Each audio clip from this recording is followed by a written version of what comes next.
কদিন আগে দেখছেন ভারত থেকে পচা চাল আইনে আবার ফেরত দিতে হয়েছে। আপনার কি মনে হয় আসলে যে এই হারে সংকটটা শুরু হয়েছে? যদিও এর আগে আমরা জ্বালানি মন্ত্রী বলেছিলেন সপ্তাহ দুয়েকের মধ্যে সমাধান হয়ে যাবে, যদি বলে এলএনজি টার্মিনাল যেটা মহেশখালীতে আছে সেটা রিপেয়ারিং শেষ হলে মোটামুটি সমাধান হবে, কিন্তু না, দিন কি দিন বাড়ছে গ্যাস সংকট, এখনও সেই সংকট যাচ্ছে না। সেই সাথে তার প্রভাব পড়েছে বিদ্যুতেও, সারা দেশে লোডশেডিং চলছে।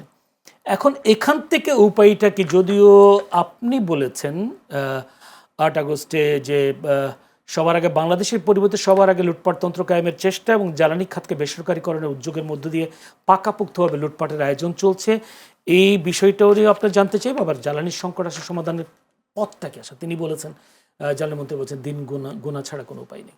সিভিক রয়্যাল রিসর্ট কিনুন আভিজাত্য, নিশ্চিত করুন ভবিষ্যৎ।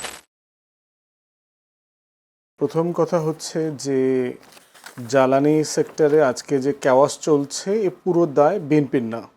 আমরা হচ্ছে রাষ্ট্র এবং সাকসেসিভ গভর্নমেন্ট যারা দেশ পরিচালনা করেছেন আজকে এই সংকটের জন্য সবাই দায়ী। গত 20-25 বছর 30 বছর ধরে কালেকটিভলি ন্যাশনাল ইন্টারেস্ট, জাতীয় স্বার্থ এবং নিরাপত্তাকে সামনে রেখে জ্বালানি খাতকে অ্যাড্রেস করা হয়নি। অ্যাড্রেস করা হয়েছে রাজনৈতিক দলের নেতা কর্মী কাকে চুক্তি দেবে, কাকে কোন টেন্ডার দেবে, লুটপাট, এগুলোকে সামনে রেখে। এর ভিতরে দেশি বিদেশি লবিস্টরা তো অবশ্যই আছেন আর কি, যারা স্বার্থকে বারবার মানে কম্প্রোমাইজ করবার চেষ্টা করেছেন। দেখেন, একের পর এক এক্সাম্পল দেই। আমাদের দেশে জ্বালানি বলতে যেটা সবচেয়ে বেশি আছে সেটা হচ্ছে কয়লা। আমাদের দেশের যে কয়লা, এটার মান দুনিয়ার সবচেয়ে ভালো কয়লার ভিতরে একটা। আমার তো কয়লার বিদ্যুৎ কেন্দ্র আছে, কয়লা আমি কিন্তু ইম্পোর্ট করছি জ্বালানি আকারে। তাহলে আমার যে পরিমাণ কয়লা আছে আমি যদি সেটা ব্যবহার করি আগামী 50 থেকে 60 বছর ব্যবহার করতে পারবো, তাহলে কয়লাটা তুলছি না কেন? মানে একটা যৌক্তিক কারণ তো, এমন তো না যে আমি জিনিসটা খাওয়া বন্ধ করে দিয়েছি, ব্যবহার করা বন্ধ করে দিয়েছি, এটা কেন্দ্রিক কোনো কিছু নাই। আপনি আদানিকে যে এত উচ্চ মূল্যের একটা কয়লা বিদ্যুৎ কেন্দ্র করে ওখান থেকে বিদ্যুৎ কেনার সিদ্ধান্ত নিলেন, আদানিও তো কয়লার দাম ঠিক করে করে আমার কাছ থেকে টাকা নিচ্ছে। রামপালে বিভিন্ন জায়গাতে যে আমরা আমাদের নিজস্ব কয়লা উত্তোলন করছি না কেন? যখনই দেখবেন কনকো ফিলিপস আসলো, আপনার যখন কয়লা উত্তোলন করবার আলোচনা বিদেশি কোম্পানিকে দেওয়াটার ব্যাপারে আসলো, আমাদের কিছু পতিত বাম বুদ্ধিজীবীরা রাস্তায় নামলো যে এগুলো সংরক্ষণ করতে হবে, এটা করতে হবে, ওখানকার লোকদেরকে উচ্ছেদ করা যাবে না। কেন করা যাবে না? সারা দুনিয়াতে যেখানে খনিজ সম্পদ পাওয়া যায় সেখানে লোকদেরকে সেফলি অন্য জায়গাতে পুনর্বাসন করবার নজির বাংলাদেশেই তো আছে। আমাদের যে গ্যাস ফিল্ডগুলো আছে এখানে একসময় মানুষ বসবাস করতো না, সেই পাকিস্তান আমল থেকে, তাদেরকে তো সরানো হয়েছে। কাপ্তাই লেক করা হয়েছে, জনবসতিকে সরানো হয়েছে না, রিপ্লেস করা হয়েছে, ক্ষতিপূরণ দেওয়া হয়েছে। আপনি যে রাস্তা করছেন, আপনি যে ব্রিজ কালভার্ট করছেন, প্রতিনিয়ত জনবসতিকে সরানো হচ্ছে না? তাহলে অ্যাকোয়ার করবার কালচার তো বাংলাদেশে আছে, পুনর্বাসন করবার। তাহলে আপনি এটা কেন করতে দিলেন না? তাহলে কি এই বামপন্থীরা আওয়ামী লীগের বিটিম আকারে তখন মাঠে নামছিল? জ্বালানি, বিদ্যুৎ, তেল, সম্পদ, বন্দর রক্ষা কমিটি করে টোরে তো রামপাল ঠেকাইলেন না কেন? বিএনপির আমলে তারা যে পরিমাণ জজবানিয়া ফুলবাড়ি আন্দোলনে অংশগ্রহণ করছে, এটা করছে, এটা করছে, এটা এখন ঠেকাইলো না কেন? এটাকে তারা কেন করলো? এখন দেখেন, দুনিয়া থেকে কয়লা উৎপাদন পশ্চিমারা বন্ধ করে দিয়েছে। আমরা কয়লা আনি কাদের কাছ থেকে? অস্ট্রেলিয়া, আমাদের দেশে খুবই কাছাকাছি সবচেয়ে উন্নত দেশগুলোর ভিতরে একটা।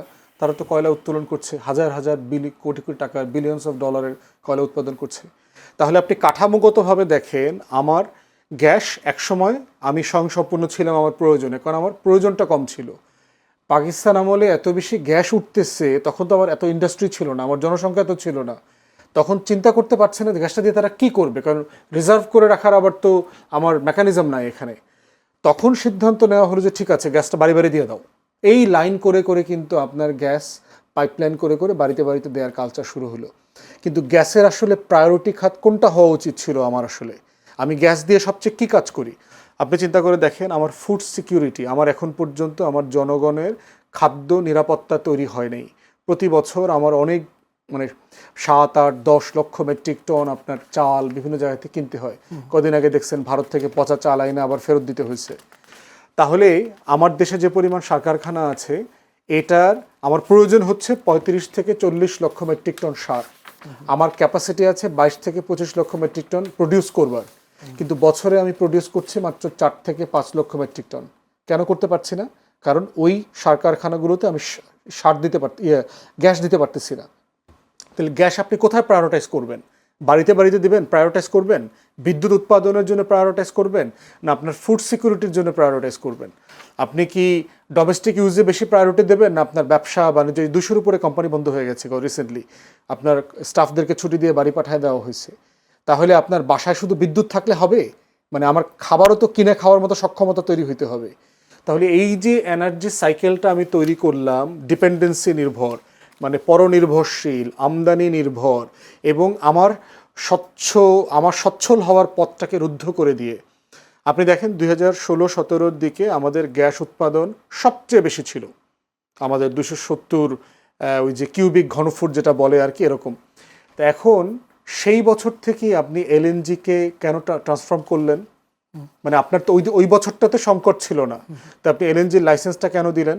এবং এইটার মার্কেট শেয়ার বাড়তে বাড়তে এখন আপনার প্রায় 30% হয়ে গেছে। তাহলে আপনি কি পরিকল্পিতভাবে সংকট তৈরি করে আমদানি নির্ভর করছেন বাংলাদেশকে? আপনি কি আমার মার্কেটকে শাটডাউন করে দিতে চাচ্ছেন, আমার ডোমেস্টিক মার্কেটকে? আপনি ভোলাতে গ্যাস উত্তোলন হচ্ছে বহু বছর থেকে শুনছি, তো আপনি পাইপলাইন টানলেন না কেন? আপনি পাইপলাইন না টেনে এলএনজি মার্কেটের পিছনে কেন আপনি এত সুবিধা দিলেন জনগণের ট্যাক্স? অতীতের সরকারের এসব কার্যক্রম তো আমরা সব জানি। এখন বিএনপি সরকার কি করছে বা কি করতে চাচ্ছে সামনের দিকে? দেখেন, এই সংকট থেকে সমাধানের উপায়টা কি? সমাধানের জায়গাটা বড় জিনিস হচ্ছে যে বিএনপি স্বীকারই করছে না একটা সমস্যা আছে। এতদিন সে হাসি তামাশা করছে। আমাদের মাননীয় জ্বালানি মন্ত্রী সংকট স্বীকার করছেন না যে দেশে কারেন্ট থাকে না। মানে স্পিকার সাহেব বলতেছে আমার এলাকাতে 12-14 ঘন্টা কারেন্ট থাকে না, আপনি কি বলছেন? তিনি এমপি বলতেছে আমাদের এলাকাতে গ্যাস নাই, বিদ্যুৎ নাই, বিদ্যুৎ স্পৃষ্ট হয়ে এত লোক মারা গেছে। তো জ্বালানি মন্ত্রী দুষ্টামি করে বলতেছে বিদ্যুৎই যদি না থাকে তাহলে বিদ্যুৎ স্পৃষ্ট হয়ে মানুষ মারা যায় কিভাবে? মানে এই হাস্যরস করতেছেন মানুষের জীবন নিয়ে। গতকালকে শুধু প্রতিমন্ত্রী অমিত ভাই দেখলাম দুঃখ প্রকাশ করেছেন। আপনি প্রথম দিন থেকে কেন দুঃখ প্রকাশ করলেন না? এটার জন্য আপনি দায়ী না, কিন্তু প্রশ্ন হচ্ছে আপনি দুঃখ প্রকাশ করে তো মানবিক আচরণ করবেন। দ্বিতীয়ত হচ্ছে জনগণ জানতে চায় যে এটা ম্যানেজ করবার জন্য আপনি কি করছেন।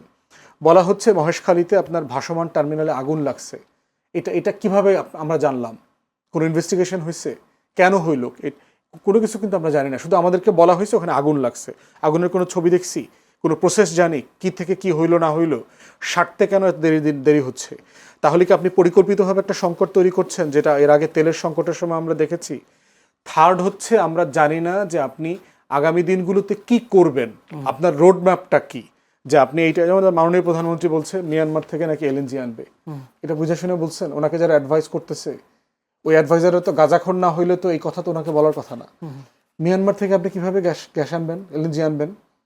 মানে আপনার বর্ডার সিকিউর না, আপনার রোহিঙ্গা ক্রাইসিস চলতেছে, এরকম একটা সিভিল ওয়ার সিচুয়েশনে আপনি ওখান থেকে কি আনবেন? আপনার এরপরে মানে রিপ্যাট্রিয়েশনের যে নেগোসিয়েশন টুল দুর্বল হয়ে যাবে। এরপরে আপনি ওদের সাথে কিভাবে নেগোসিয়েট করবেন রোহিঙ্গাদেরকে ফেরত পাঠানোর জন্য? সেক্ষেত্রে জ্বালানি মন্ত্রী বা জ্বালানি এবং প্রতিমন্ত্রীর বক্তব্যটাকে আপনি কি হয়েছেন? আপনি দুরকম মনে হচ্ছে তাদের বক্তব্য? আমি কোনো প্ল্যান দেখতে পাচ্ছি না। একটা বিষয় হচ্ছে তাদের ভিতরে রিগ্রেট, যে আমাদের একটা রাষ্ট্রীয় ফেইলিওর, আমরা করতে পারছি না, জনগণের প্রতি তাদের সিম্প্যাথি দেখানো। দ্বিতীয়ত হচ্ছে সমস্যাটা কি হচ্ছে এটার ব্যাপারে একটা বিশ্বাসযোগ্য বক্তব্য। থার্ড হচ্ছে আপনি করবেনটা কি আগামী দিনগুলোতে এটা অ্যাড্রেস করবার জন্য। এগুলোর কোনো কিছু দেখতে পাচ্ছি না। এটা কি অভিজ্ঞতার সংকট নাকি আসলে বাস্তবে অ্যাভয়েড করা? অনেস্টি ইন্টিগ্রিটির প্রবলেম ওনারা সমাধান করবার থেকেও এখানে হচ্ছে লুটপাটের বাণিজ্য আছে পিছনে, মানে দুরভিসন্ধিমূলক কাজ করতেছেন, যেগুলো হলো দুঃখজনক। এবং এটা করতে গিয়ে যেটা করছে, রাইট কোর্স অফ অ্যাকশন নিতে পারছেন না। সিভিক রয়্যাল রিসর্ট, কিনুন আভিজাত্য, নিশ্চিত করুন ভবিষ্যৎ।